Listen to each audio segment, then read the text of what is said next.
Namaskaram. So we have completed agriculture income, which is a core point of exemption chapter.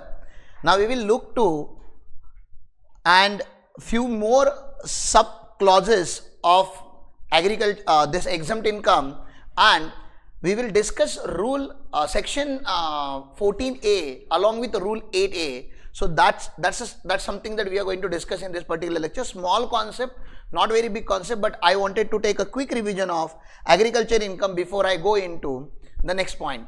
So you know, Indian agriculture income is fully exempt. Land should be there in India. Okay, if land is located outside India, even if it becomes Indian income, how it will become Indian income? अब आपको पता है ना, नहीं, land outside India, but if you receive the rent directly in India, or if you receive the money directly in India, it will become Indian income. But still, because the land is in foreign country, exemption will not apply. So whether exemption should be applied or not, you should check what? Land, location of land, location of source, right? So अगर वो India में है तो exam, अगर India के outside India है तो fully taxable. अब कौन से हेड में टैक्सेबल? तो agriculture is a business, actually it's a business activity, so it should be taxable in the heads PGBP.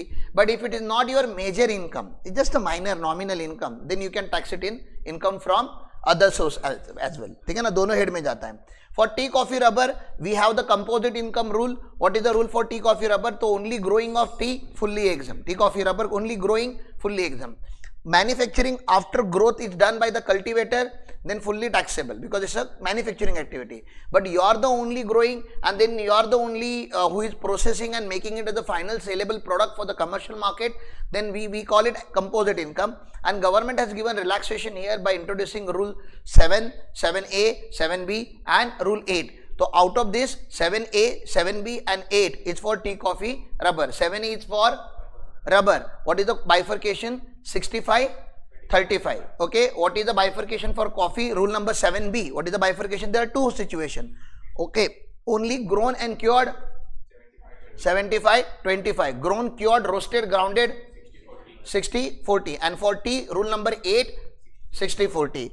For any other product, you have to maintain two separate sets of books of accounts, and rule number 7 will apply.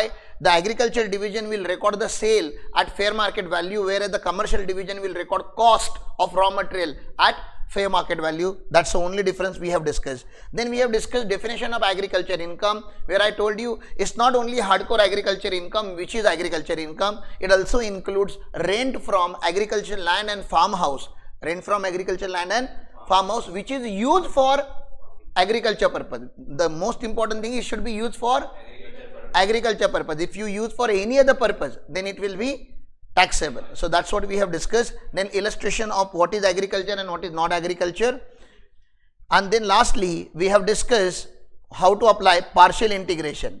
Now before applying partial integration, you should know partial integration is applicable only to individual HUF, AOP, BOI, AJP. That means assessee who enjoy basic exemption limit.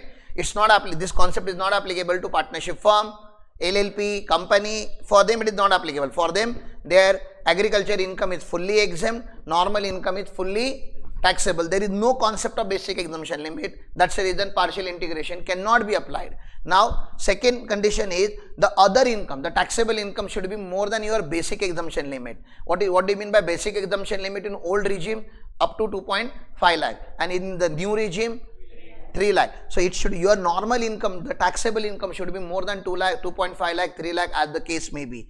If you are in an old regime and you are a senior citizen, 3 lakh, super senior citizen 5 lakh. So whatever is your basic exemption limit, you should earn more than that, then only you can activate the partial integration, and the agriculture income should be more than 5,000. Then these are the three conditions. Once partial integration is activated, you will not compute tax in the normal format, that the format that we have learned in chapter number 1. We will modify the tax computation format in the step manner.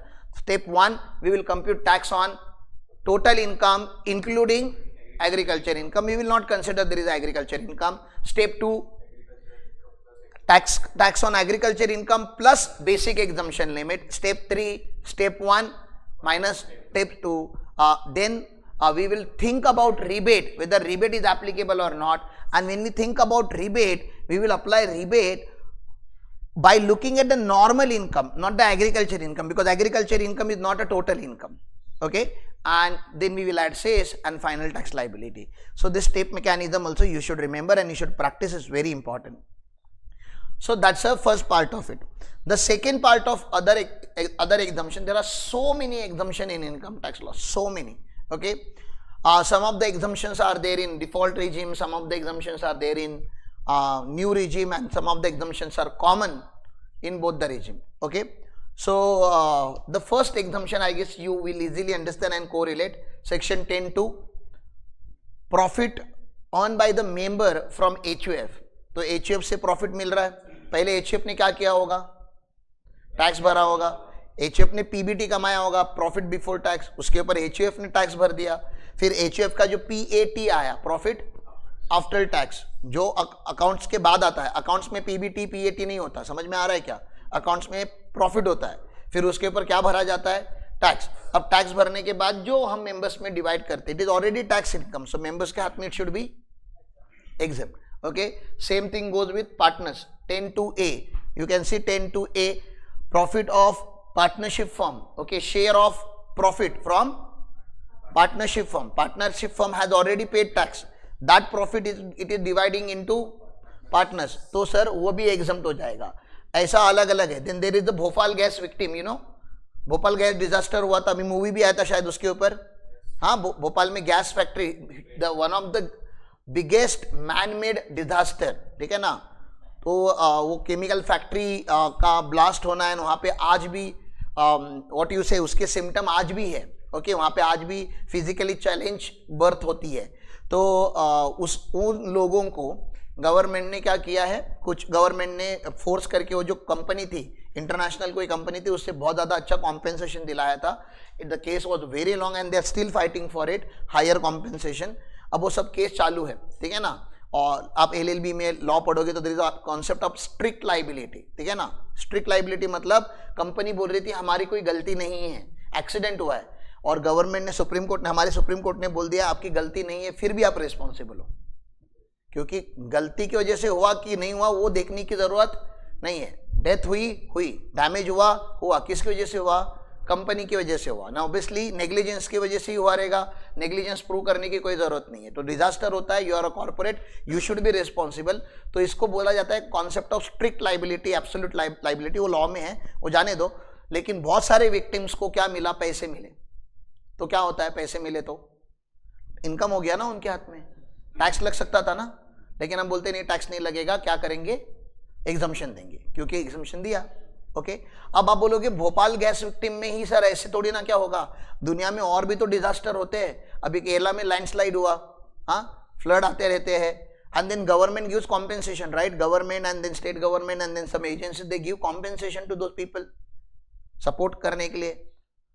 तो any other disaster के वजह से अगर compensation मिलता है तो 10(10) BC में exemption होता है. समझ रहे आपको, भोपाल का क्या था, 10(10) BB, अदर्स के लिए क्या है, 10(10) BC. ओके, ये समझ में आ रहा है. Then there is concept called Sukanya Samriddhi scheme. बेटी बचाओ, बेटी बढ़ाओ, बेटी पढ़ाओ एंड बेटी हटाओ, लास्ट में ऐसा ही होता है. लेकिन गवर्नमेंट ने वो सब नहीं बोला, गवर्नमेंट ने खाली क्या बोला, बेटी बचाओ, बेटी बढ़ाओ एंड बेटी पढ़ाओ. अब इन सारे केस में क्या हो गया, आपको बेटी को, जब बेटी बड़ी हो जाएगी तो उसके ऊपर खर्चा होता है. इंडियन कल्चर में नॉर्मली एक्सपेंसेस होते हैं. तो गवर्नमेंट बोलता है इसके लिए अभी से सेव करके रखो, बेटी के लिए अभी से सेव करके रखो. तो सेव कहाँ पे करो, open a bank account called Sukanya Samriddhi bank account, ठीक है ना. और सुकन्या समृद्धि बैंक अकाउंट में जब आप पैसे डिपॉजिट करते हो और उसके ऊपर जब इंटरेस्ट जनरेट होता है, तो नॉर्मल बैंक अकाउंट के ऊपर इंटरेस्ट जनरेट होता है, इट इज टैक्सेबल. लेकिन सुकन्या समृद्धि के ऊपर जब इंटरेस्ट आना होता है तो it is fully exempt. And Sukanya Samriddhi account में से आगे जाके जब पैसे विड्रॉ होंगे, वो सुकन्या पैसे विड्रॉ करेगी ना, तो उसके हाथ में इनकम होगा, even that is not taxable. समझ में आ रहा है, withdrawal from Sukanya Samriddhi is not taxable. तो वो एक यहाँ पे है. 10(16) मुझे कभी मिला नहीं, आप लोगों को कभी मिला है एजुकेशनल स्कॉलरशिप? दैट प्रूव्स कि आप लोग स्कॉलर नहीं हो. अगर मिला होगा तो यू आर एक्सेप्शनल वन. हम बैक बेंचर्स थे, स्कॉलरशिप जब बांटी जाती थी तो हम लोग पेड़े बांटने के लिए, फ्लावर्स डिस्ट्रीब्यूट करने के लिए, वो जो सपोर्टिंग टीम होती है वो हम थे, ठीक है ना. हमारे हाथों से स्कॉलरशिप गई है लेकिन हमें मिली नहीं है, ठीक, हाँ हमने दी आप सब बोल सकते हो ऐसे अपनी लाल करने के लिए कि हमने दी है, लेकिन हमने कभी ली नहीं, ठीक है। तो that scholarship is completely exempt under 10-16। MP MLA आपको पता है, बड़े भोले लोग होते, अच्छे लोग होते, वो पार्लियामेंट में बैठते हैं, बेंच बजाते हैं, तो पार्लियामेंट में बैठने का उनको एक अलाउंस मिलता है। That allowance is known as the daily allowance and constituency allowance. वो अलाउंस उन्होंने एग्जाम करके रखा है। We will discuss this point again in the income from other sources point. मैं आपको खाली बताना चाहता हूं कि ऐसा यहाँ पे बहुत कुछ है, कितना पढ़ लोगे यार, ठीक है ना। इसमें आप लॉजिक लगा के सोचने का। अभी मुझे बताओ, ये वाला तो मैंने आपको बताया हुआ है, pension received by recipient of gallantry awards, Paramvir Chakra, Mahavir चक्र, वीर चक्र, ये किनको मिलता है? मिलिट्री के लोगों को, या उनके अगर उनकी डेथ हुई रहेगी तो फैमिली मेंबर्स को। तो do you want to take tax on this? Pension है, इनकम तो है, but do you wish to tax this? No. तो हमने क्या करके रखा हुआ है? एग्जाम करके रखा हुआ है। चलो नेक्स्ट। तो ये सब जाने दो। कुछ इनकम ऑफ लोकल अथॉरिटी, मतलब ये सब म्यूनसिपैलिटी वगैरह होता है, उनका बहुत सारा इनकम गवर्नमेंट ने क्या करके रखा हुआ है? एग्जाम करके रखा है। वो टैक्सेशन ऑफ म्यूनसिपैलिटी में हम देखेंगे। ऐसा बहुत कुछ है, मैं सब इग्नोर करते जा रहा हूँ, इग्नोर करते जाता हूँ। सर ये कब पढ़ेंगे? कभी भी पढ़ लो जब तुमको टाइम मिलेगा, कोई ज़रूरत नहीं है, ठीक है ना, अभी पढ़ने की। बहुत कुछ है। ये सिक्किम के कुछ लोगों को भी एग्जम्पशन है, ठीक है ना। सिक्किम आपको पता ही है, हाँ, सिक्किम पूरा हिली एरिया में तो ट्रैवल कर भी आया हूँ। तो गवर्नमेंट ने वहाँ पे उनको इनकरेज करने के लिए उनको बोला है जो सिक्किमीज लोगों का इनकम होता है उसको हम एग्जेम्प्ट करेंगे, we don't want to tax. अब कहाँ से? तो दो टाइप के सोर्सेस थे। एक तो income earned in the Sikkim from any source, पूरे सिक्किम स्टेट में आप कुछ भी कर लो, फुल्ली एग्जेम्प्ट। आप उसको समझ रहे हैं? सेकेंडली उन्होंने बोला कि सर अगर सिक्किमीज इंडिविजुअल्स ने कंपनीज में या बैंक्स में इन्वेस्ट किया जो सिक्किम में नहीं है, आउटसाइड सिक्किम है, तो डिविडेंड आएगा उनको, इंटरेस्ट इनकम आएगा बाहर से, सिक्किम के बाहर से। तो ये दो इनकम भी उन्होंने एग्जाम किए। तो टोटल 3 इनकम एग्जाम है। पहला income any income with in the Sikkim, second समझ रहा है dividend companies and interest from banks. तो इंटरेस्ट एंड डिविडेंड बाहर से भी आ सकता है, सिक्किम से आने की जरूरत नहीं है। अब इसमें एक उन्होंने कंडीशन डाली थी, वो डिलीट कर दिया उन्होंने, शायद वो अभी डिलीट हो चुका है, लेकिन फिर भी बात करेंगे इसके ऊपर। सिक्किमीज वीमेन ने अगर सिक्किम के बाहर के लोगों के साथ शादी की, नॉन सिक्किम से शादी की, तो वो जो वीमेन है उसका एग्जम्पशन बंद, उसका एग्जम्पशन बंद, मतलब उसको एग्जम्पशन नहीं मिलेगा। तो सिक्किमीज को शादी किससे करनी चाहिए? तो ही उसको एग्जम्पशन कंटिन्यू होगा। वीमेन की बात कर रहा हूं, मेल की बात नहीं कर रहा, ठीक है ना। Male person can marry to the non Sikkimese women, clear है? अब आप लोगों को लगेगा कि हम भी सिक्किम में ही ऑफिस खोल देते, फिर फैक्ट्री सिक्किम में ही लगा देते हैं, वहां पे एग्जम्पशन है। तो उन्होंने रेसिडेंट ऑफ सिक्किम नहीं बोला, सिक्किमीज, मतलब जो वहां के प्रॉपर लोग हैं उनके लिए है। आप कंपनी खोलोगे, उसका ROC का ऑफिस अगर रजिस्टर्ड ऑफिस अगर आप सिक्किम में रखते हो तो आपको एग्जम्पशन नहीं है, because you are not Sikkimese. समझ में आ रहा है? अपन महाराष्ट्रियन लोग हैं, कोई नॉर्थ इंडियन है, कोई साउथ इंडियन, कोई बाबा सिक्किमीज लोगों के लिए है। तो ये प्लानिंग करने नहीं जाने का, तो ऐसा कुछ है वहां पे, वो जाने दो, इतना कुछ काम का नहीं है अभी, लेकिन बता दिया मैंने आपको ऐसा कुछ था। ऐसा बहुत सारे इनकम है, आप एक बार गो थ्रू कर लो। मुझे नहीं लग रहा कि आपको सारा पढ़ना जरूरी है, जैसे जैसे जो जो क्वेश्चन आंसर में आता है, जो चीज क्वेश्चन आंसर में आएगी आप उसी के ऊपर ध्यान रखो। जो क्वेश्चन आंसर में नहीं आया उसको आप इग्नोर करो, ठीक है ना, क्योंकि so many exemptions are there and everything is not important. जो इंपॉर्टेंट होगा, बहुत सारे एग्जम्पशन इंपॉर्टेंट है, but we will touch those exemption in heads of income, तो ज्यादा लॉजिकल होता है। तो exemptions we are going to learn in every chapter, next 5 chapters, salary, house property, income from business और profession, capital gain and income from other sources. हर chapter में हम section 10 पढ़ने वाले हैं, which is the integrated part. तो हम क्या चैप्टर को लिंक करके पढ़ते हैं तो वो कनेक्ट हो जाता है। तो that we will do in coming lectures. अभी मुझे सेक्शन 14A पढ़ाना है। 14A में आपको पढ़ा चुका हूं, इट इज सार, you know, specific anti avoidance rule. आपको मैंने कल बताया था, अपने दो बिजनेस होते हैं। कौन से 2 बिजनेस होते हैं? एक एग्रीकल्चर और एक बिजनेस। हम हमेशा बिजनेस का प्रॉफिट कम दिखाना चाहेंगे और एग्रीकल्चर का प्रॉफिट बढ़ाना चाहेंगे। और ये कैसे करते हैं, यहाँ के एक्सपेंसेस को, सॉरी उल्टा बोला, एग्रीकल्चर के एक्सपेंसेस को बिजनेस में बुक करना चाहते हैं हम लोग ना। एग्रीकल्चर फार्म पे काम पे रखेंगे लोगों को, लेकिन उनकी सैलरी टैक्सेबल इनकम में से देंगे। ये समझ में आ रहा है? रेंट हम टैक्सेबल इनकम में से देंगे, इंटरनेट टैक्सेबल इनकम में से, मशीनरी का डिप्रिसिएशन हम क्लेम करेंगे बिजनेस में, यहाँ पे नहीं करेंगे। समझ में आ रहा है? क्योंकि यहाँ पे एक्सपेंस बुक करके कुछ मतलब ही नहीं है। तो दिखाने के लिए गवर्नमेंट को छोटा मोटा खर्चा दिखा देंगे। तो we will show high profit margin in agriculture and low profit margin in taxable component, and we will prepare obviously separate set of books of accounts for that. तो सेक्शन 14 ये गार्ड करता है मेरे इस चोरी से, इनकम टैक्स को guard करता है। और क्या बोलता है कि sir for computing total income under 5 heads, तो ये टोटल 5 हेड्स का गार्डिंग प्रोविजन है, ठीक है ना। No deduction shall be allowed, no deduction shall be allowed in respect of expenditure incurred by assessee. तो एक्सपेंडिचर इनकर्ड बाय असेसी, खर्चा तो हुआ है, लेकिन खर्चा किसके रिलेशन में हुआ है? In relation to income which do not form part of total income, मतलब एग्जेम्प्ट इनकम। आपने खर्चा किसके लिए किया है? एग्जेम्प्ट इनकम कमाने के लिए किया है। तो जो खर्चा एग्जेम्प्ट इनकम के लिए किया गया उसका डिडक्शन टैक्सेबल के सामने नहीं मिलेगा। आप समझ रहे हो ना? टैक्सेबल के सामने तभी मिलता है। There is a concept of relevance in accounts, there is a concept of relevant. आप जो एक्सपेंस बुक कर रहे हो वो रेलेवेंट होना चाहिए उस बिजनेस से। अगर वो उससे कनेक्टेड नहीं तो वहां पे डिडक्शन नहीं मिलेगा। मैंने फार्म लेबर को पेमेंट किया और सीएफ में डेबिट कर रहा हूं, रेलेवेंस थ्योरी किधर है? इधर। ये तो इररिलेवेंट एक्सपेंस आप डाल रहे हो। तो ये इररिलेवेंट एक्सपेंस अगर आप डालोगे, अनकनेक्टेड एक्सपेंस आप डालोगे, तो गवर्नमेंट आपको डिडक्शन नहीं देगा। There has to be direct relationship with expenditure and source, इन दोनों का डायरेक्ट रिलेशनशिप होना चाहिए। तो ये प्रोटेक्शन समझ में आया? ये तो मैंने आपको पहले भी पढ़ाया था, इसमें कोई बड़ी बात नहीं है। अब इसमें प्रॉब्लम देखो क्या होता है। रूल नंबर 8D करके यहां पे एक रूल है, दिख रहा है आपको रूल नंबर 8D? तो रूल नंबर 8D का क्या रूल है यहां पे, मैं आपको वो समझाना चाहता हूं। देयर इज सम कैलकुलेशन यहां पे। कुछ खर्चे हमें पता है कि ये एग्रीकल्चर की ही है, जैसे ट्रैक्टर है। ट्रैक्टर क्यों यूज किया जाता है? कल अपन लोग ट्रैक्टर खरीदेंगे, खरीदना पड़ेगा अपने को भी। ट्रैक्टर कितनी बार भाड़े पे लाएंगे लोगों का? बहुत बार ट्रैक्टर यूज होता है गुरुकुल में। तो हमारा ट्रैक्टर होगा, तो ट्रैक्टर हम मैक्सिमम किस चीज के लिए यूज करेंगे? एग्रीकल्चर के लिए यूज करेंगे। तो हम क्या करेंगे, उसका जो डिप्रिसिएशन वगैरह होता है, खर्चा होता है, कहां पे बुक करना चाहिए? एग्रीकल्चर में। और अगर हमने बिजनेस में, नॉर्मल बिजनेस में बुक किया तो इनकम टैक्स क्या करेगा? डिसअलाउ कर देगा। सेक्शन 14A में बोलेगा ये इधर अलाउड नहीं है। डिसअलाउ करना मतलब क्या? प्रॉफिट में ऐड करना, उतने के ऊपर टैक्स लेगा हमसे। ये समझ में आ रहा है? तो डिसअलाउ कर देगा।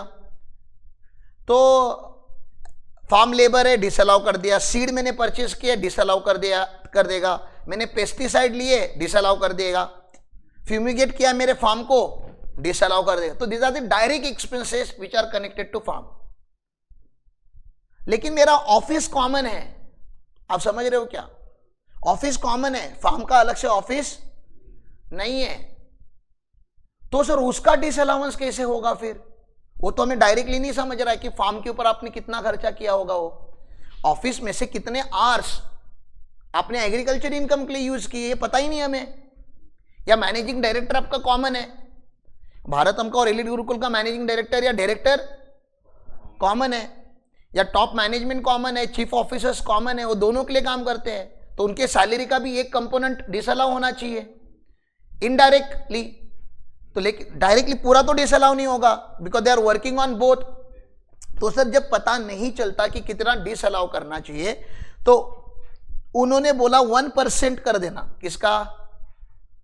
Investment in agriculture. अब इन्वेस्टमेंट इन एग्रीकल्चर मतलब, अरे एग्रीकल्चर की बैलेंस शीट बनती होगी ना, तो जितना एग्रीकल्चर में इन्वेस्टमेंट किया, तो मान लेते हैं हमने एग्रीकल्चर में 1 करोड़ इन्वेस्ट किया है, तो 1 करोड़ का कितना? 1%, मतलब 1 लाख रुपया क्या कर दो आप? डिसअलाउ कर दो। ये किसके लिए? इनडायरेक्ट एक्सपेंस के लिए। जो डायरेक्ट एक्सपेंस है वो amount of expenses directly relating to exempt income, तो वो तो डायरेक्टली डिसअलाउड होगा। जो डायरेक्टली हो डायरेक्टली डिसअलाउ। मैं बता रहा हूं इनडायरेक्ट। इस इलेक्ट्रिसिटी का कितना परसेंटेज डिसअलाउ करूं तो मुझे नहीं पता, तो 1% इसका नहीं, इलेक्ट्रिसिटी एक्सपेंस का नहीं, उसकी बैलेंस शीट उठाने का। किसकी बैलेंस शीट? एग्रीकल्चर डिवीजन की बैलेंस शीट लेनी है। उसमें कितना इन्वेस्ट किया है मैंने, एग्रीकल्चर में इन्वेस्टमेंट कितना किया है, उसका 1%। अब मुझे बता, बैलेंस शीट के फिगर कांस्टेंट रहते क्या पूरे साल भर में? नहीं, बैलेंस शीट के फिगर असेट्स के नाचते रहते हैं, प्लस माइनस होते रहते हैं। तो उन्होंने बोला पहले तो आप क्या करो, मंथली एवरेज लो। ये लाइन देखो, monthly average of opening and closing balance. तो हर महीने का ओपनिंग बैलेंस होगा, हर महीने का क्लोजिंग बैलेंस होगा, और उस मंथ में ऐड लेस जो भी हुआ रहेगा वो एवरेज में कैप्चर हो जाएगा। हेलो, तो अप्रैल का ओपनिंग, अप्रैल का क्लोजिंग, उसका average, opening balance closing balance divide by 2। फिर वैसा मई का, फिर वैसा जून का, फिर जुलाई का, ऐसा हर महीने का opening plus closing divide by 2, opening plus closing divide by 2, opening plus closing divide by 2, ऐसा 12 बार करेंगे।